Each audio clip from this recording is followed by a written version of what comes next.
Yo, what is up, everyone? So I just got back from Madrid a day ago, 2 days ago, yesterday. I don't know. The jet lag is real, so I'm not entirely sure. Anyway, as you may or may not know, I ended up getting a ticket to the Champions League final thanks to Spencer Owen, so a big thank you to him for that because the final was awesome. Or shall I say, the atmosphere was awesome. The game being played on the field? Not so much. In fact, if I had been watching it on TV, I probably would have wanted all 90 minutes of my life back. It was that bad. But I will say it was cool to see Liverpool win. Anyway, it's time to react to what I said in some parts of my Champions League final preview, so roll the clips. I'm not sure, however, why you feel so certain about Liverpool winning since Spurs, who were nursing injuries to significant players like Harry Kane, Danny Rose, and Jan Vertonghen, might have most everyone healthy and available, which could make them very dangerous to play against, especially in a one-off game. Okay, wait. Stop. So I understand why Harry Kane ended up starting this game because he's Spurs' top scorer and one of the most important players on the team, if not the most important. So it's hard to justify leaving him on the bench, especially if he says he's healthy to your face. Like if you're the manager and he comes up to you and says, I'm ready to go, what are you supposed to do? But I can't understand why he played the whole game. It was clear that he wasn't fit and it showed.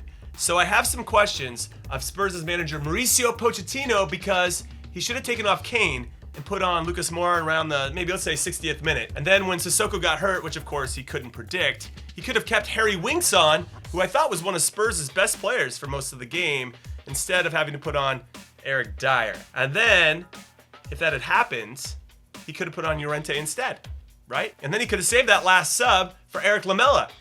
And he could have made it for Harry Winks then, with 15 minutes to go or something. Who, because Lamela is so tricky and crafty on the ball, he could have helped break down Liverpool's block of players. And yes, I know we can make all the right moves in hindsight, but still, I was pretty underwhelmed with Spurs' tactics. But whatever Pochettino decides, I hope it includes starting both Harry Kane and Lucas Moura together up top because Spurs did that twice in the Premier League this season and Liverpool beat them both times 2-1, which Pochettino didn't do. And I think that feels a little unfair to Lucas Moura since they wouldn't have been in the final without him and his 3 goals against Ajax in the second half of the second leg. Let's just get this out of the way, okay? The Reds are better than Spurs in almost every position. Alisson is better than Lloris, okay? Andy Robertson is better than Danny Rose. Van Dijk is better than Vertonghen and Alderweireld put together, though we could argue that Vertonghen and Alderweireld might be a little bit better than Matip or Gomez. And then Trent Alexander-Arnold is better than Trippier for sure. Fabinho is better than Sissoko.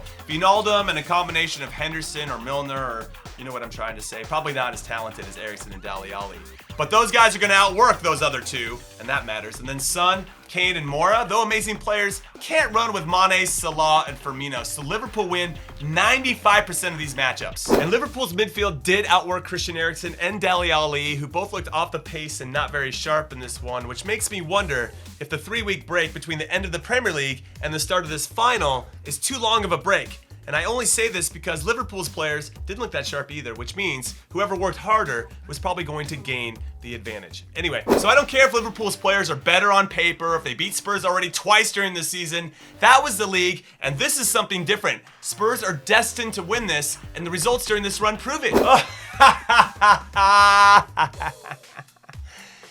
I want to drink what he's drinking. You and all the Spurs players and the Spurs supporters are riding on hope, just like Liverpool did last season, and it doesn't work because Real Madrid knew, because of their past experience and what they had already lived through as a group, that they were going to win, and they did. Exactly. This is all I needed to say. I could have done a 20-second video just saying this for my preview and then adding that Liverpool was the Real Madrid of this season, that they knew what it took, and that's why they were going to win, given my scoreline, and then ask for everyone to hit that like button and not to forget to subscribe. But no, I couldn't do that because I like to talk and talk and talk and talk and talk and hear the sound of my own voice and try to explain myself like, I'm saying that Liverpool aren't the same as last season. They've proven this year that they can win without Salah playing, or even without him playing well, and then Dejan Lovren isn't starting, and Loris Karius isn't in goal, which is very helpful. And this group of players has the experience of being in the final of the biggest club competition competition in the world and knowing everything that goes with it, especially all the off-the-field pregame hype,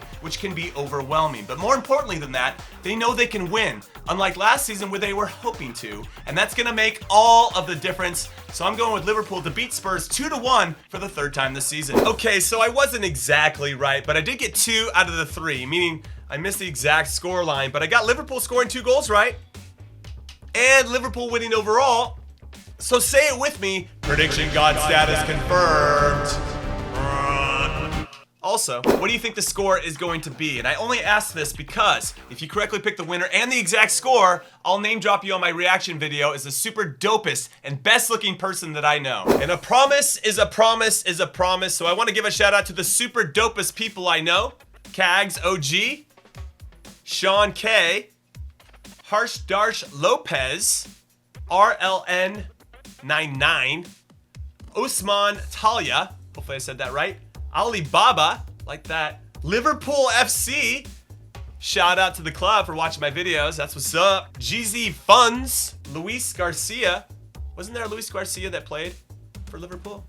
I don't know. RG Bags, Benjamin Niemanma, Gendelson Soares, Ham with the Wham Gaming, Mugnas, Daniel Veronica, Beekle Wendyfra, trying my best here. Andrew C, Michael Byrne, Sharon Mara, Mosti M, Thanos, Papa Vangelis.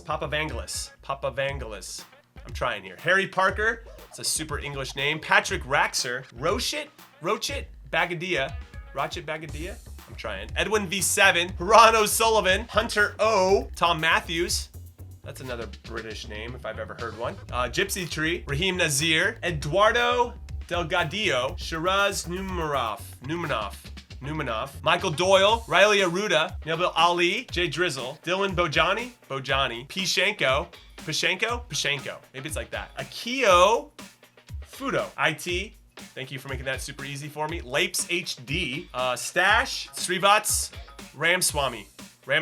And then finally, there's Carter Bond, who predicted how this whole thing was gonna play out. Check out this thing, it's gonna be over one of my shoulders. So I think when we see this, what's the phrase? Illuminati confirmed. This guy's a magician. Anyway, thanks for watching. I'll probably see you tomorrow. Later.